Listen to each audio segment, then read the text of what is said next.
Wow, that's hot. Yeah, don't do that.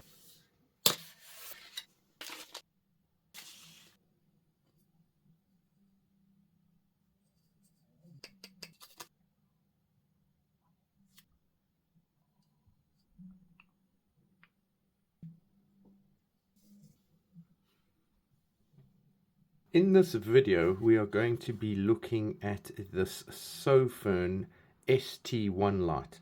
This is a little flashlight. As you can see, it's very small and it is very good looking. It looks like a little spaceship.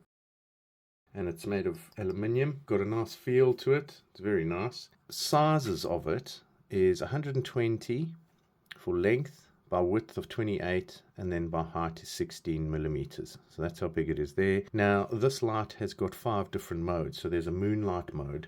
Now in order to turn that on, you need to hold it down from the off position. So that's now off, and you hold it down and it's got a little glow that comes on, and then this indicator light I'll explain now.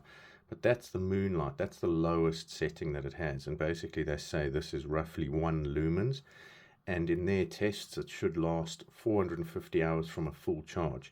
Now with regards to the charging indicator over here, we've got your light over there, you've got your charging and button over here, your indicator light, you've got your USB-C port at the back for power, and you've got a lanyard hole with the lanyard connected so you can use it to carry around or whatever. Very nice, can fit in your pocket and stuff, very small. So with regards to this indicator light over here, basically when you are charging it, it shows a red light, and when it is full it will be green. And when you do switch it on for 5 seconds, a light will display to show what power level you're at. Now if it is red, that will be between 1 and 20%. If it's from 21 to 50%, it will be orange. And then if it's green, 50 to 100%. So this one is 50 to 100%. If it reaches 10% or lower, it goes into a red breathing or pulsing light, so that pulse. So those are the indicator lights with regards to the power. So we've now got the moonlight setting on, and in order to go to the next one, you just press and hold, and the next setting will come on, and that's 10 lumens. They say it will last roughly 100 hours. Then the next one is a bit of a jump to 350 lumens. That's quite bright. So 3.5 hours at this level, which is quite good. And then if we go to the next level, that is now between 800 and 600 lumens, and we're looking at around 100 minutes or so. So that's quite bright. Wow, that's very bright. And then we've got turbo mode, so that will then, if you press and hold again, it goes back to the moonlight one. But if you do a one press, it will go off moonlight. Let's do the double press.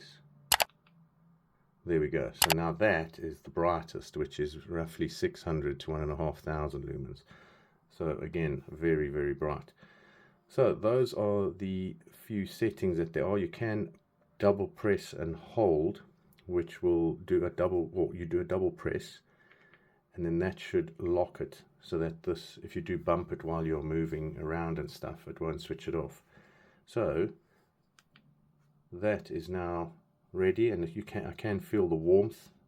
So it is getting warm around the edge, and it does say here that it does get hot. Just be careful of that. Those are the functions. What I'll do is I'll take a walk down the path, shine some light, see the different brightness levels, and then we'll take it from there. But very nice, it's very sleek. Wow, little spaceship.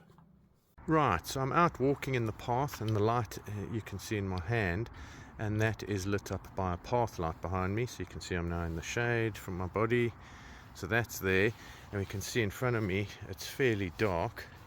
So what I'll do is I'll press the first button. So what I'll do is press it, so that's the lowest lumens.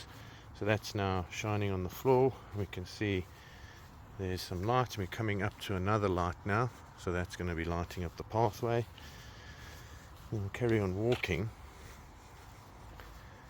and then what I'll do is I will change the light to the next brightest once we move out of this light here. So we can see there's the light there. There's still a bit of a shadow from behind from the path light. So now we're coming up to a darker area. So over here I'll double press. So now that is the brightest. So that's the turbo one. and we can see how far that is shining onto all these houses. So if I go down and then back up, that is very far. So I'll do double press. Let's see. So that's there, back to the 1. So that's now the lowest. And then if I hold and press, it should go to the next one. Hold and press, next one. Hold and press, and to the lowest. So what I'll do is I'll walk down this path here. So in front of me, that is dark. This is the lowest lumens, so I've got it on the lowest. I'm shining it on the floor, and you can see how far that goes. Not very far. Go to the next level. So that's much better now. So you can nearly see the trees at the back. We'll go to the next level. So that's now better. Now we can see the trees at the back, which is quite far. That's about 20 meters or no, 30 meters away. That tree at the back there. And this one's about 20. So I'm going to go bright now. That's much brighter, and it's got quite a big field of view with regards to the width of the beam. And that's quite good. Up close it's really bright. And then I'll go down and we'll come back on. So now it's off. I'll switch it on to the lowest and we'll do the brightest. So that's the brightest now. And that is pretty impressive for a small little light like this. Wow. You can see the beam shining up there. Bit of precipitation passing it. It is a bit misty. So shining it up into the trees. So that is very good. So I just want to say thanks to Sofirn for sending me this. This is an awesome little torch. If you guys are looking for one, the link is in the description. And I'll see you in my next review. Cheers! I thought I'd show you how bright the light is through my finger like this. So that's shining on the lowest one. I'll hold it down and go to the next one. It looks like a heat signal. And I'll go to the next one. And the next one. And that's getting pretty warm. And that's the brightest. Wow, that's hot. Damn. Yeah, don't do that.